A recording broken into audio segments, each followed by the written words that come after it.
Senhor Jesus esteja com cada um de nós nesta manhã.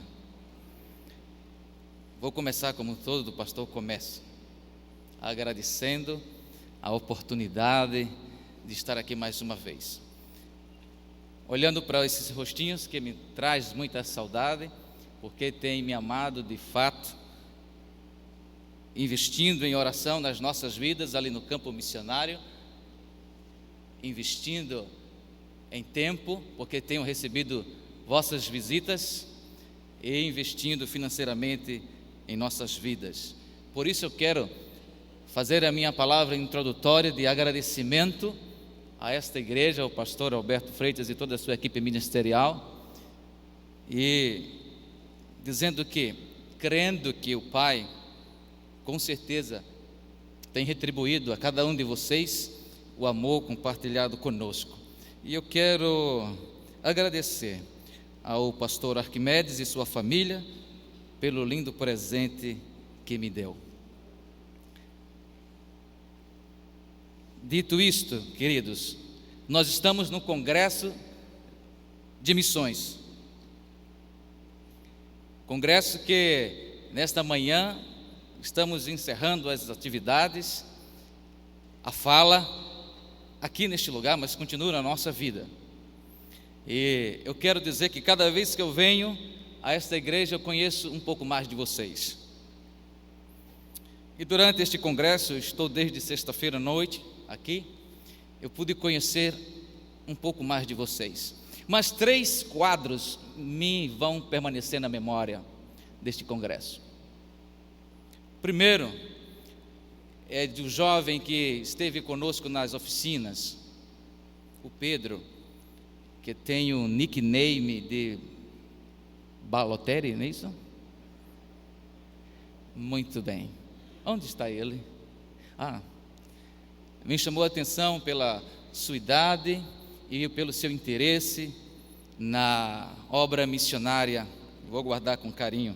Mas também alguém que já está bastante avançado na idade, como nós costumamos dizer, e foi o irmão que completou 90 anos, e ele estava ali sentado por aquele lado ontem, no coral, irmão Ferreira, e ali, muito bem, participando de um congresso, com a consciência de que ainda tem muito o que fazer na obra do Senhor, e para isso precisa aprender para fazer correto. E o outro quadro que eu vou levar na memória é de um casal muito ocupado.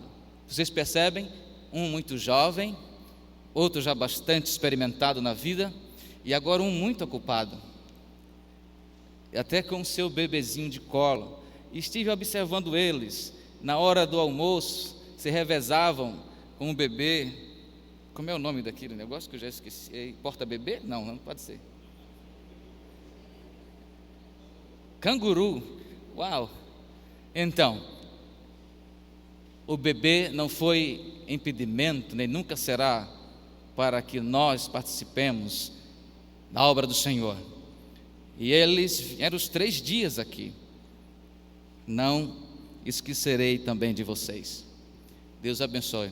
Mas, conhecendo mais esta igreja, a Igreja Batista Emanuel de Boa Viagem, pude ler sobre o que vocês descreveram como missão da igreja. Eu acredito que todos vocês sabem a missão da igreja, vou apenas rememorar. E a missão está assim escrito: alcançar pessoas para vivenciar o Evangelho de Cristo. Bem propício para uma igreja que tem um DNA chamado missionário. Alcançar pessoas para vivenciar plenamente o Evangelho de Cristo. E eu gostei demais, amei por demais a forma com que vocês escreveram a palavra viver, colocando vivenciar. Depois vocês vão saber por quê. O meu chamado para missões. Nascido num lar cristão, filho de pastor José Pereira, que já está na glória. Aos 12 anos, ouvindo num congresso missionário, os missionários Richard Wurmbrand e sua esposa Sarah, no campo missionário da Rússia. Aqueles dias transformaram a minha vida para sempre. Não sei se vocês conhecem a vida ou já ouviram falar desses missionários. Faz um pouco de tempo, e eles já eram bem idosos quando eu os ouvi. Aos 24 anos, eu já tinha alcançado tudo o que um jovem sonha na vida. Uma excelente carreira, bens, tinha até uma propriedade rural, com 24 anos de idade. Mas eu tinha um chamado.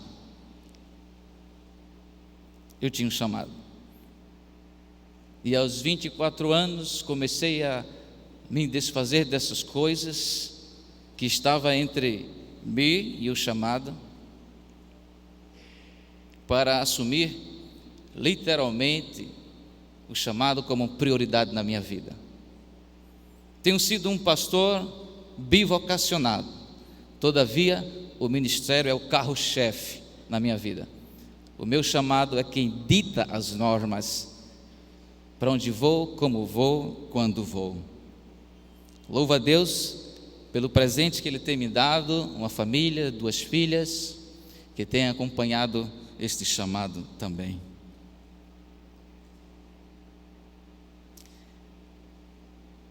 Falando da palavra vivenciados, vocês aprovaram isso como missão desta igreja, como vossa missão, vivenciar plenamente o Evangelho de Cristo. E eu quero ler com vocês 2 versículos da carta de Efésios, capítulo 6, e o verso 19 e 20 que passo a ler. Orem também por mim, para que quando eu falar, seja-me dada a mensagem, a fim de destemidamente torne conhecido o mistério do Evangelho, pelo qual sou embaixador preso em correntes. Orem para que, permanecendo nele, eu fale com coragem, como me cumpre fazer. Senhor nosso Deus, me use como instrumento nas tuas mãos nesta manhã, e que haja salvação nesta casa. Isso eu oro em nome de Jesus. Amém. Continuando e me inspirando na missão de vocês, eu quero dizer que quando vivenciamos o nosso chamado, vocês pegaram aí?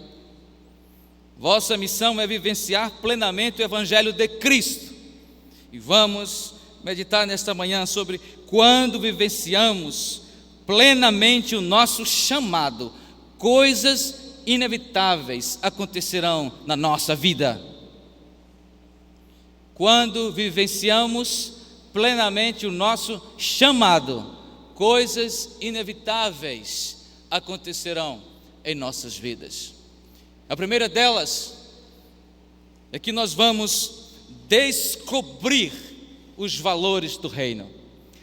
Na última convenção em Gramado, o pastor Russell Shedd, em um de seus estudos bíblicos, falou sobre os valores do reino.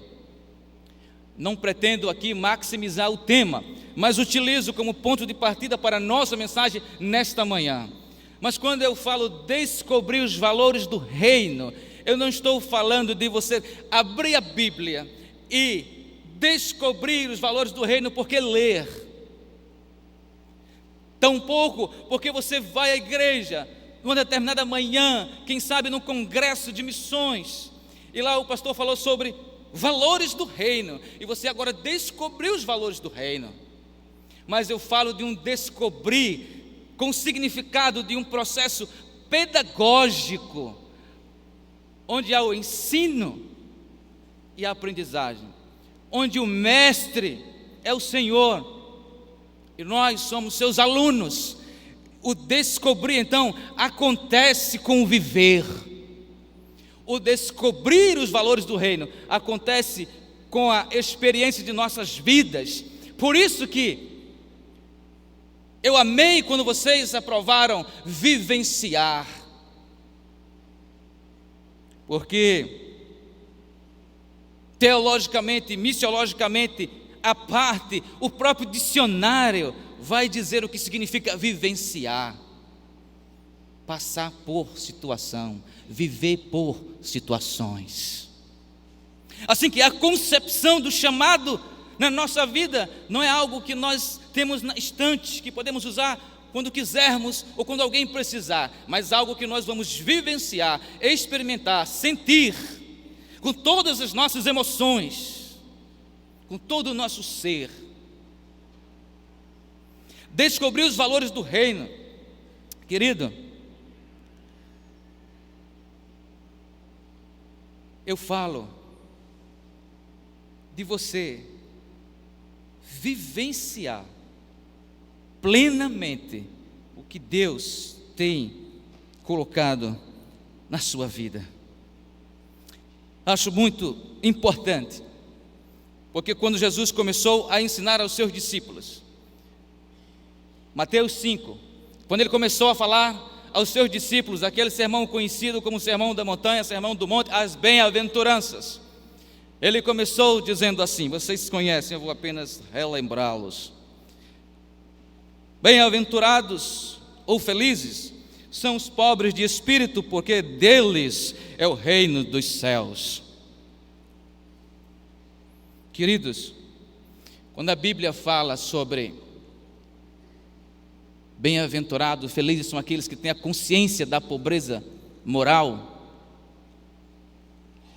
porque deles é o reino dos céus. O que Jesus está dizendo é que os termos e os padrões desse reino são tão altos que é preciso nascer de novo. Não basta vestir uma nova roupa ou mudar algum comportamento, atitudes, para poder conceber um chamado na vida. Quando vivenciamos o nosso chamado, quando vivenciamos plenamente, nós descobrimos, pelo um processo pedagógico, os valores do reino. E os valores do reino está implícito como base a consciência de que o nosso conhecimento, os nossos esforços não alcançarão o reino plenamente, não alcançarão nem o conhecimento. É preciso nos humilharmos e buscar no Senhor esta ponte. Quando a Bíblia nos traz em João 3,3 aquele encontro magnífico com Nicodemos e Jesus, quando ele começa a massagear o ego de Jesus, elogiar por demais, dizendo, ó mestre, ninguém pode fazer os milagres que tu fazes se Deus não for contigo. A próxima palavra de Jesus para ele não é um thank you very much, não é um obrigado, porque vem de um doutor da lei, mas é logo dizendo para Nicodemos, para quem quer ver o reino de Deus, é preciso nascer de novo.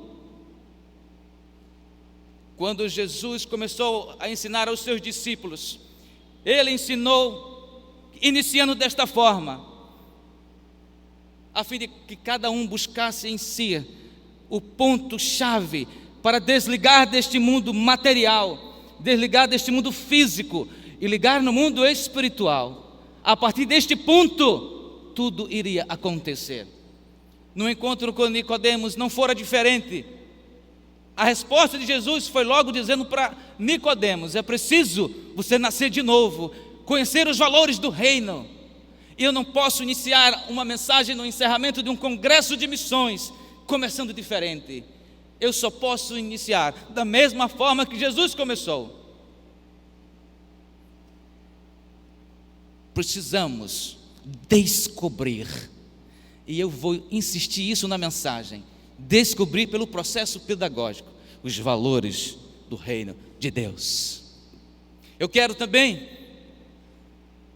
trazer à luz a todos nesta manhã que as bem-aventuranças, elas não são, pode até ser lida, salteada, como a gente diz, sem uma ordem, mas elas não podem ser vividas da maneira que você decidiu ler.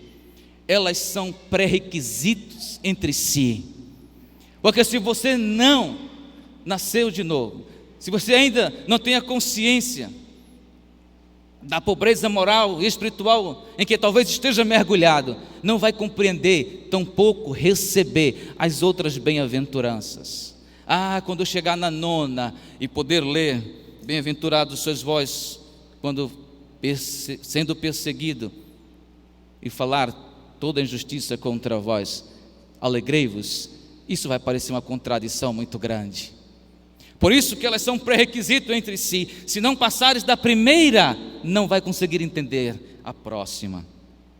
Queridos, ponha os valores do reino como base do seu chamado, e você já estará vivendo este reino. A mensagem não é sobre os valores do reino, eles são apenas o ponto de partida. A lista é grande dos valores do reino, mas você sabe, se você não passar daqui, vai ser praticamente impossível vivenciar o que Deus tem para a sua vida. Assim que ponha os valores do reino de Deus no seu chamado, faça dele base, é o básico. E quando eu digo básico, não estou falando simples, trivial, mas a base, aquilo que vai sustentar a sua vida. Quanto mais profundo você estiver relacionado com os valores do reino de Deus, mais firme e forte será a tua vida e teu chamado. Mas, quando vivenciamos plenamente o nosso chamado, descobrimos o valor da nossa fé. Não pode haver chamado sem fé. E no capítulo 11 de Hebreus, nós encontramos ali, eu gosto de chamar esse capítulo como o capítulo dos heróis da fé.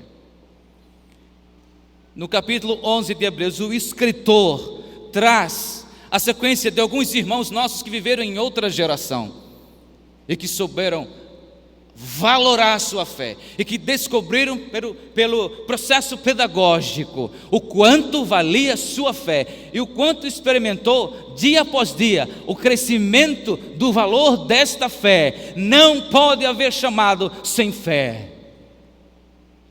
E eu quero trazer nesta manhã algumas experiências do nosso pai na fé. Não poderia escolher outro. O quanto Abraão experimentou sua fé. Quando você ler então esse capítulo de Hebreus, quando você ler o capítulo 22 de Gênesis, você vai descobrir algo fantástico que talvez tenha passado desapercebido durante anos em toda a sua vida. Você vai descobrir quando é que a pessoa está autorizada a proferir as seguintes palavras: o Senhor proverá. Isso não é uma frase de efeito, isso não é uma coisa decorada, mas só quem pode dizer estas palavras é quem for provado na fé, assim como Abraão foi provado. Eu escuto em muitos momentos as pessoas dizerem isso: Deus proverá. Vamos ler aqui, quando é que Deus proverá? Versículo 8 do capítulo 11 de Hebreus, apenas ouça.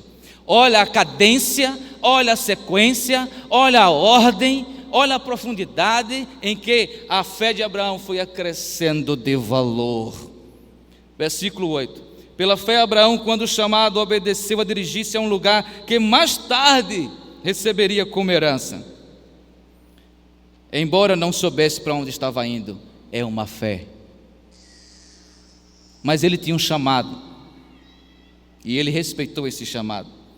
Segundo, pela fé peregrinou na terra prometida, como se estivesse em terra estranha, viveu em tendas, bem como Isaque e Jacó, co-herdeiros da mesma promessa. Segue a fé de Abraão, crescendo. Versículo 11: pela fé Abraão também a própria Sara, apesar de ser estéril, avançada em idade, recebeu o poder para gerar um filho, o filho da promessa, a fé cresceu de valor, porque eles creu. Mas quando lemos o versículo 17, diz assim: pela fé, quando Deus o pôs à prova, ofereceu Isaque como sacrifício. Aquele que havia recebido as promessas estava a ponto a sacrificar o seu único filho. Embora Deus lhe tenha dito por meio de Isaque, a sua descendência será considerada. Abraão levou em conta que Deus pode ressuscitar os mortos e finalmente recebeu Isaque de volta dentre os mortos.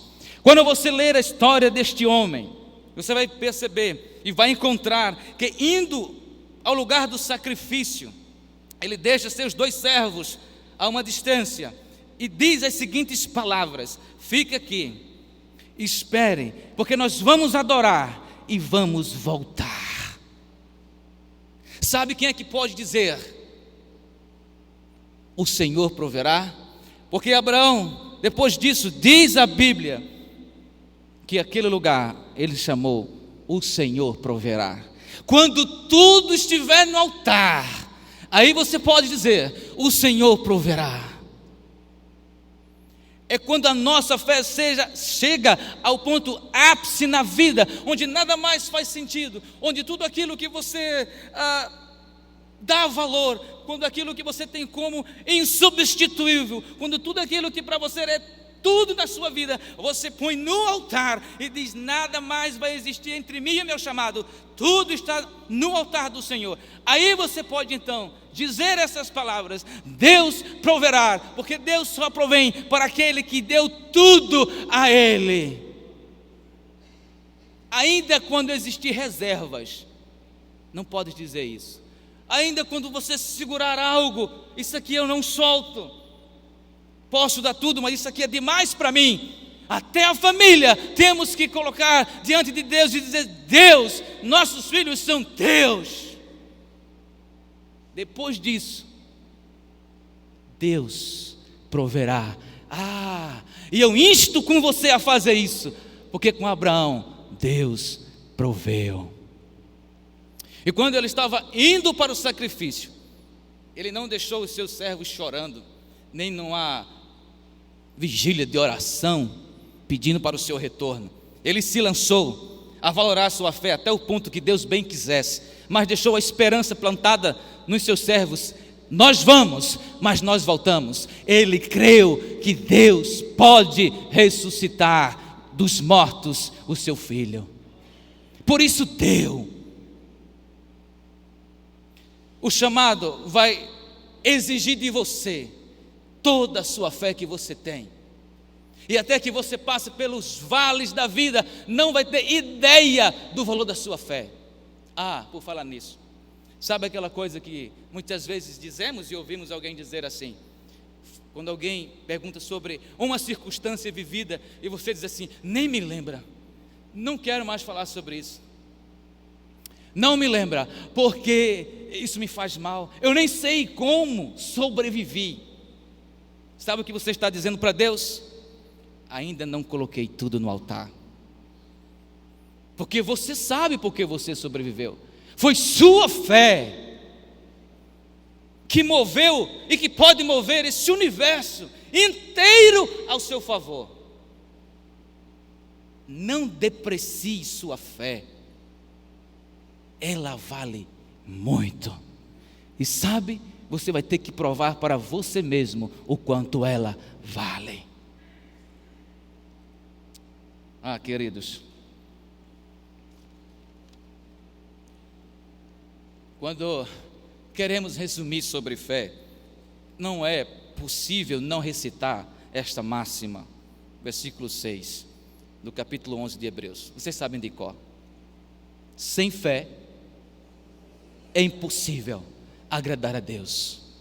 Olha, é tão profundo esta palavra, porque eu sei que você sabe quando quer agradar alguém o que fazer. Você sabe, aprendeu, parece que nós nascemos com isso. Nós sabemos como agradar alguém. Você sabe como agradar seu pai, sua mãe, seus filhos, seu cônjuge, seu professor, pastor Alberto, professora Deise. Você sabe como agradar essas pessoas. mas para agradar a Deus, só com fé. Oh, sabe, vir feito pianinho, participar dos cultos, ter uma vida dogmática, linda, aparentemente, olha, sabe, aquela, se pudesse ler sua mente, como eu veria coisas, mas para agradar a Deus, só com fé. Até agradar a Deus se torna um desafio, quando nós queremos vivenciar plenamente o nosso chamado. Aprendamos, irmãos, com o exemplo de Abraão. Podemos fazer um paralelo com a nossa fé e ver o que Deus pôde fazer em nossa vida através da nossa fé e o que Ele ainda fará, se você mergulhar completamente e crer totalmente no que Ele ainda fará por você e apesar de você. A cada obstáculo no nosso chamado, uma oportunidade de sua fé crescer em valor. A cada obstáculo no seu chamado, não é momento para lamuriar ou pensar em desistir, mas é um momento que a sua fé está sendo provada e você precisa pensar nisso para acrescentar valores à sua fé. Mas quando vivenciamos plenamente o nosso chamado, nós vamos descobrir uma coisa bem interessante, e eu tenho certeza que vai mexer com você agora. Olha, esse tem sido um tema que eu tenho mergulhado muito nesses últimos meses. Quando nós vivenciamos plenamente o nosso chamado, nós descobrimos a importância do nosso sofrimento. Você ouviu bem? 2 Coríntios, capítulo 4, verso 17. O apóstolo Paulo diz assim, escrevendo à igreja em Corinto, abre aspas, pois os nossos sofrimentos leves e momentâneos estão produzindo para nós uma glória eterna que pesa maior do que todos eles, fecha aspas. Quando o apóstolo está dizendo, pois os nossos sofrimentos leves, ele não está debochando da sua dor, ele não está querendo minimizar os seus sofrimentos, mas ele está dizendo que o maior de todos os sofrimentos é considerado leve, comparado com uma recompensa que nos é proposta. E quando fala em momentânea, não está depreciando os valores de vida que você tem, apenas levando a cada um de nós a tentar sentir o que é uma eternidade comparado a 90, 50, 80 ou mais de 100 anos. Uma garoa,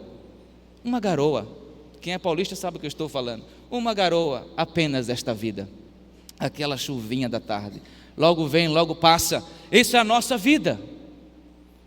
Por isso que o apóstolo Paulo diz que os nossos sofrimentos são leves comparado à recompensa, e os tempos que vivermos nesta vida como um momentâneo comparado com a eternidade. O sofrimento faz parte do nosso chamado, o sofrimento faz parte da vida. Sabe, quando você nasceu, alguém estava sofrendo. Sei que muitos que estavam do lado estavam sorrindo, celebrando aquele nascimento, mas alguém estava sofrendo. Eu acompanhei o parto, os 2 partos do nascimento das minhas filhas, e depois de alguns dias eu fiquei com dor abdominal, bastante.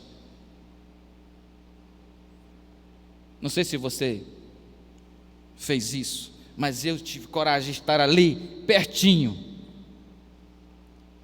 Depois senti dores abdominais alguns dias. O sofrimento faz parte da nossa vida e faz parte do nosso chamado. Quando afirma que a tristeza, quando Paulo afirma a tristeza dos irmãos em Corinto, quando você lê as 2 cartas, você vai descobrir algo muito interessante. Na 2ª carta, você vai descobrir que o apóstolo Paulo quase pede desculpas aos irmãos por ter escrito a 1ª carta da forma que ele escreveu. Quase pede desculpas, porque a 1ª carta gerou naqueles irmãos muita tristeza, muita dor, muito sofrimento, mas ele disse: é mister que assim o fizesse, para que a tristeza advinda de Deus para as vossas vidas, produzisse arrependimento para salvação. O nosso sofrimento, no nosso chamado, irmãos, produz tristeza, produz dias difíceis, produz circunstâncias difíceis, mas tudo isso, creia, há um propósito eterno de Deus nisso, e é preciso entender que é para nossa salvação. A vida cristã, a vida de um chamado, não é qualquer coisa vivida no colorido das coisas, não é um cargo que se procura e que amanhã pode desistir. E quando eu falo de chamado, não falo só dos missionários, dos pastores, ministros, não. Todos nós temos um chamado. Todos vocês têm um chamado. O chamado não é só nosso, pastores, mas é de cada um de vocês. O chamado para vivenciar plenamente o Evangelho de Cristo e só assim alcançar as pessoas. Queridos, o sofrimento tem algo muito interessante. Lá no Getsemane, quando Jesus estava vivendo seus momentos mais dolorosos, ele disse as seguintes palavras, lá em Mateus 26, 39: meu Pai, se possível, afasta de mim este cálice, contudo não seja como eu quero, mas como tu queres. Ele ensinou para cada um de nós que nas horas difíceis da nossa vida, até mesmo na consciência de corresponder a um chamado de Deus, será essa sempre a nossa atitude diante dos nossos sofrimentos. Pai, se for possível não viver isso, afasta de mim, mas não seja como eu quero, como tu queres.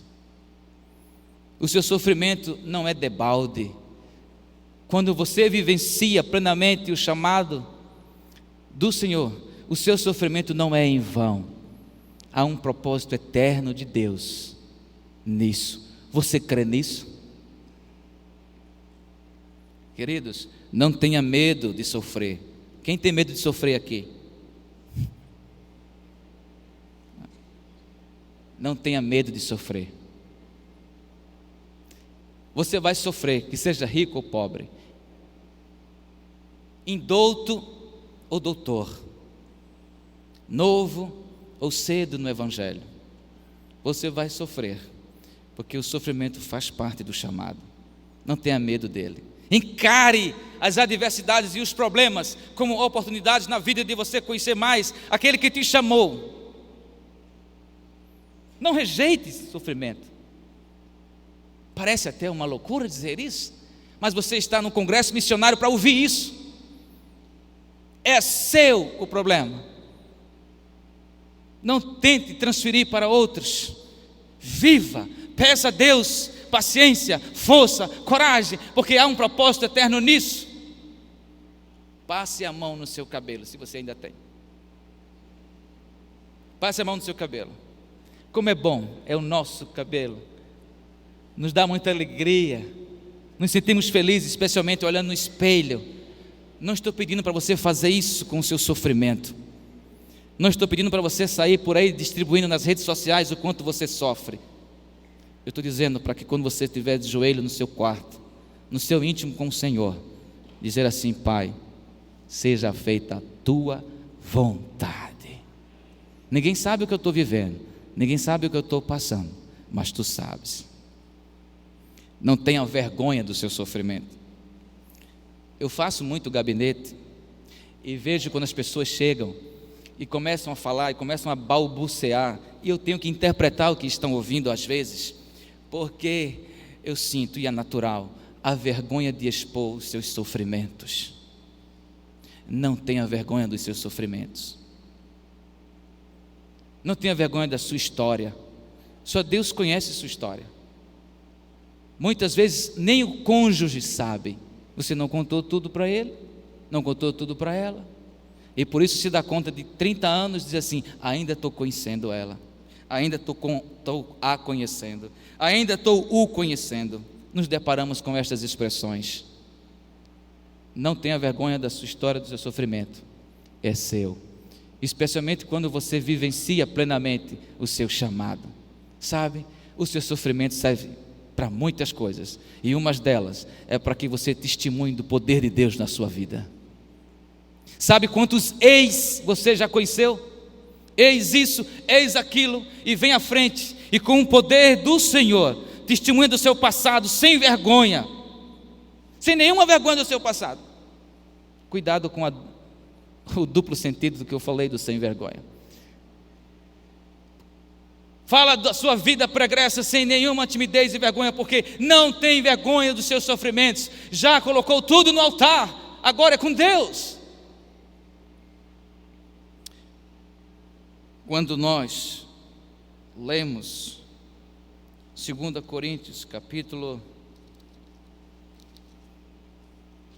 1, primeiro capítulo da segunda carta do apóstolo Paulo, nós vamos encontrar as seguintes palavras: bendito seja o Deus e Pai de nosso Senhor Jesus Cristo, Pai das misericórdias e Deus de toda a consolação, que nos consola em todas as nossas tribulações, para que com a consolação que recebemos de Deus, possamos consolar os que estão passando por tribulações. Traduzindo, o paciente vai ao médico, e o médico prescreve uma receita e diz: vá à farmácia e compre esse remédio. Mas aqui é diferente, no nosso caso é diferente, o remédio está em você. A consolação, o conforto, o apoio que Deus nos tem dado em nossas tribulações é para que possamos consolar as pessoas que estão atribuladas. Não é a esperança e a consolação e o conforto que está no seu armário ou estante na sala. E quando alguém chega dizendo: olha, me ajude, você vai lá naquele compartimento, naquela caixinha, e tira a esperança e tira o consolo e diz: olha, aqui está. Também não é simplesmente você abrir a Bíblia e ler o texto no Salmo 23, o Senhor é meu pastor e nada me faltará, e discorrer um sermão. Mas a Bíblia diz que a consolação da qual o mundo precisa, as pessoas precisam, quem sabe os seus familiares precisam, está em você, porque Deus te consolou, e com esta consolação tua é que você vai consolar os que estão ao seu redor. Uau! Eu tenho um chamado.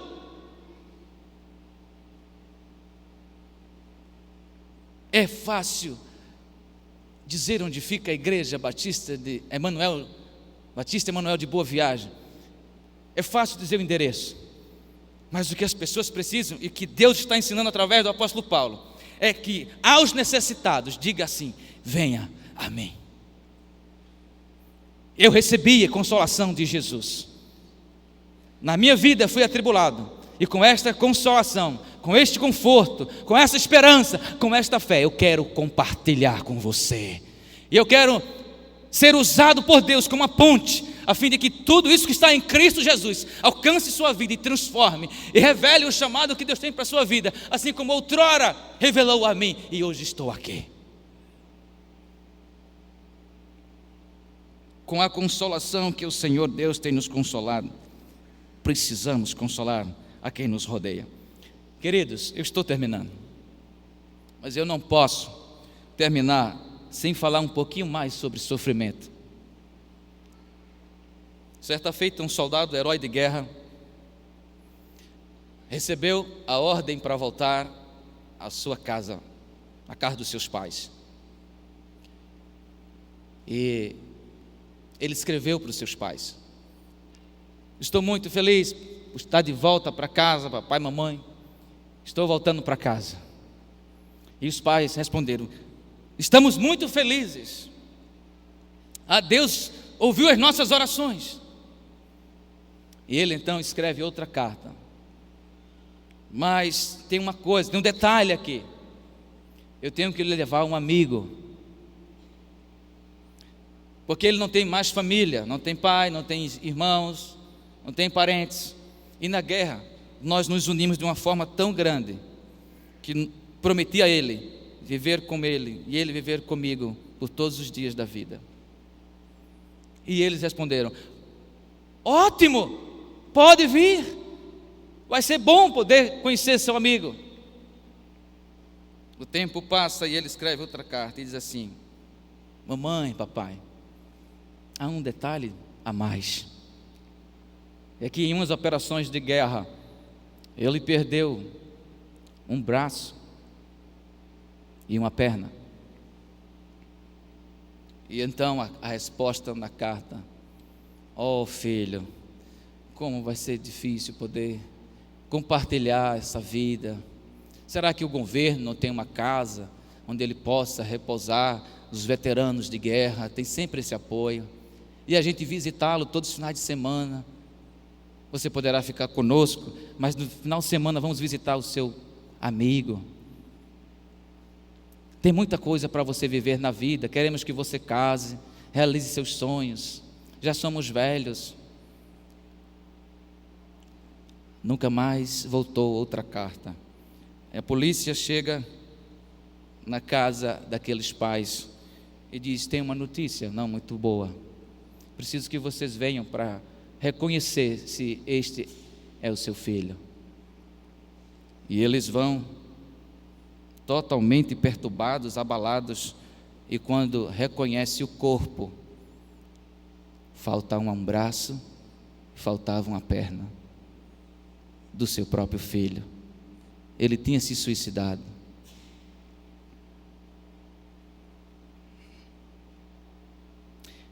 Por que tanto medo de sofrer, meu irmão? Por que vergonha de sofrer? Sofrimento faz parte da sua vida.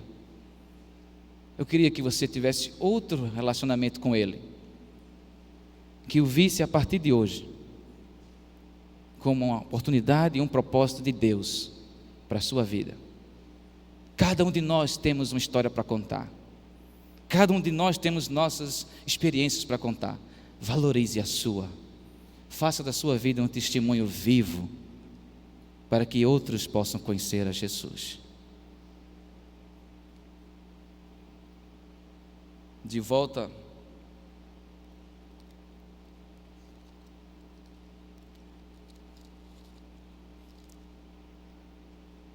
nós tivemos uma experiência linda semana passada. Eu estava no gabinete e entrou um professor na faculdade e disse: capelão, você tem que participar de um júri agora. E eu fiquei: um júri? Assim? Que história é essa? Na aula de filosofia, nós vamos ter um trabalho onde um grupo vai provar que Deus não existe, e o outro grupo vai tentar provar que Deus existe, numa aula de filosofia. E você vai fazer parte do júri, onde julgará a atuação dos grupos. Quando eu cheguei na sala, eu olhei para o grupo que iria provar que Deus não existe, e eram todos cristãos. E eu fiquei assim olhando para eles: eu quero ver agora. E o interlocutor daquele grupo tinha passado alguns dias no nosso gabinete sendo aconselhado. Ele começou então a sua acusação. Durante o trabalho, todos perceberam que cada negativa dele, na verdade, era uma afirmativa. Ele não se conteve durante o trabalho. Ele sabe o consolo, o conforto de Deus na sua vida alguns dias atrás, que foi tão grande que marcou toda a família. Mas ali era uma aula, ali estava na academia, ali era um trabalho de classe. E mesmo sendo escalado para provar a inexistência de Deus, nas suas negativas, ele provava exatamente o contrário. Aquilo contagiou toda a turma. E ao final daquela classe, daquela aula, não havia nenhum ateu. Mas o quanto Deus operou naquela classe, numa aula de filosofia. Sabe por que eu li Efésios 6, 19 e 20, quando nos insta a ser corajosos nesses dias. E como Paulo diz, embaixador em correntes, Paulo não teve vergonha do seu sofrimento, mas sempre em suas cartas expôs o seu sofrimento. É porque nesses dias que vivemos hoje, em nossa geração, há um espírito de covardia que temos visto, e precisamos nos livrar desse espírito. Precisamos nos revestir do espírito de coragem para enfrentar o que a sociedade tenta nos impor e dizer: eu tenho chamado, eu não aceito o que vocês ditam, e ainda que tenha que pôr a minha vida em holocausto, isso farei. Ainda que tenha que pôr a minha vida toda no altar, isto farei. Eu não abro mão do meu chamado. Eu tenho um chamado. Não se envolva com uma vida fácil e as filosofias que estão sendo pregadas nas academias hoje em dia. É a hora, e a hora chegou, da igreja brasileira, da Igreja Batista Emanuel de Boa Viagem, está na vanguarda do ide e anunciai às nações. Não é assim que reza, prega a sua visão até os confins do mundo? Isso não é fácil quando uma igreja assume ser o exemplo até os confins do mundo. Li isso na visão de vocês, que está escrito como visão desta igreja. Abrace o chamado que Deus tem para cada um de vocês. Seja a vida que Deus escolheu para que vocês vivam. Não amem esse presente século. Foi uma verdadeira, não existe outra palavra, aberração o que ouvimos nesses últimos dias vindo do Palácio das Princesas. Pernambucanos que tem sido marcado na história do Brasil. É hora dos pernambucanos e as pernambucanas, vou destacar bem as mulheres agora, sempre são as maiorias, as pernambucanas, aparecerem na história como aquelas que valoraram o seu chamado. É hora de levantar dos bancos, sair às ruas, ministrar essa palavra com poder, não se conformando com o que há de vir, porque prepare-se, vai chegar um momento, se não chegou, da sua fé ser provada, do seu chamado ser provado, e Deus conta com você no pelotão de frente.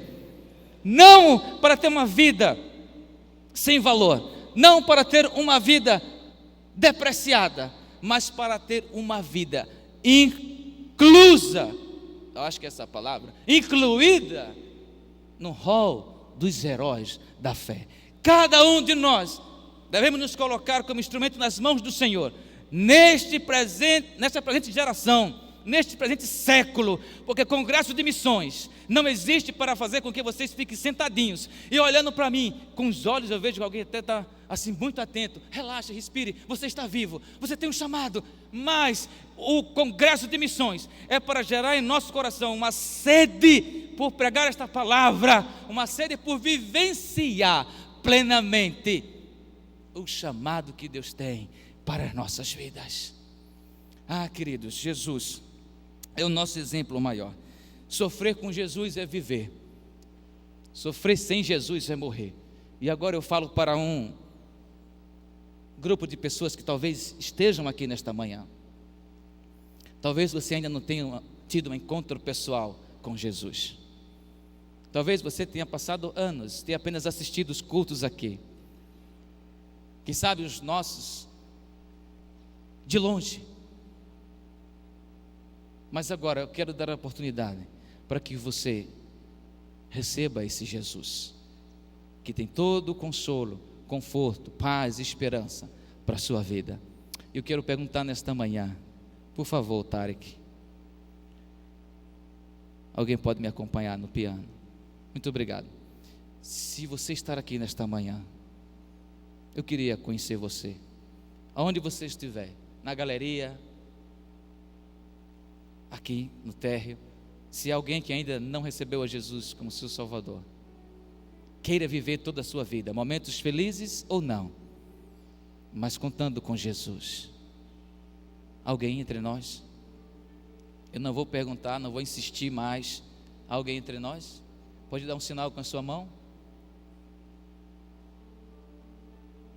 Agora eu quero fazer um outro convite. Você está no congresso de missões e você, mais do que nunca, sabe que tem um chamado. E agora eu vou fazer o convite a você. Se você foi tocado pelo Espírito do Senhor nesta manhã, e você quer colocar toda a sua vida, como fez Abraão, tudo que tem no altar, eu não posso fazer diferente, a não ser pedir que você com coragem levante-se e venha à frente. Passos para a vitória. Ah, pastor, à frente a plataforma vai ser pequena, porque com certeza muita gente vai querer fazer isso. Por isso eu vou adaptar. Vou pedir apenas que você fique de pé onde está, dizendo: Senhor, dedico minha vida totalmente para missões. Dedico minha vida totalmente para a vida missionária. Deus te abençoe. Deus te abençoe. Coloco toda a minha vida no altar. Deus te abençoe. Minha história será contada antes e depois desse congresso, porque toda essa estrutura aqui, eu não me convenço que é apenas para nos rever, apenas para você ver o missionário que está lá em Porto de Galinhas, mas é porque Deus tem um encontro com você nesta manhã. Deus te abençoe. Há mais alguém? Deus te abençoe. Já temos dezenas de pessoas. Deus te abençoe. Deus te abençoe. Que Deus nos abençoe. Que Deus abençoe toda essa igreja. Continue de pé. Vamos orar por você. Você que está sentado, mas pare ainda alguma dúvida. Não durma hoje se não fizer isso com o Senhor. Ele vai ver na hora que você se ajoelhar aos pés da sua cama. Deus te abençoe. Vou pedir ao pastor Alberto, por favor, possa vir ao púlpito e orar por estas pessoas. Deus te abençoe.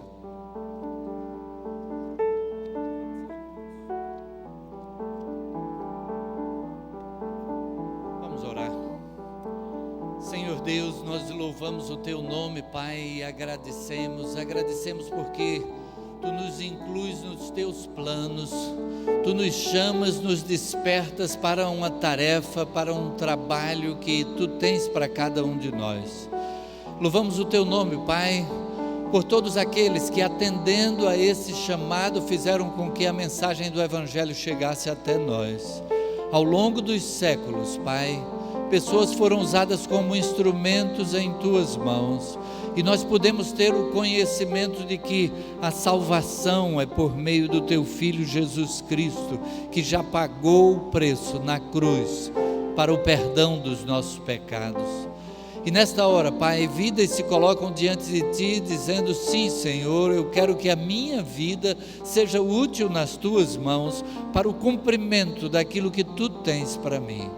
Assim, Pai, dá a clareza de visão daquilo que é o Teu propósito na vida de cada um, e faze com que, Senhor, todos aqueles que também já deram este passo, possamos todos estar unidos no cumprimento da missão que entregaste à Tua igreja, e que assim, cada um cumprindo com aquilo que Tu tens reservado especificamente para cada um, possamos estar expandindo o Teu reino, possamos estar alcançando pessoas para vivenciar plenamente o Evangelho do Teu Filho Jesus Cristo.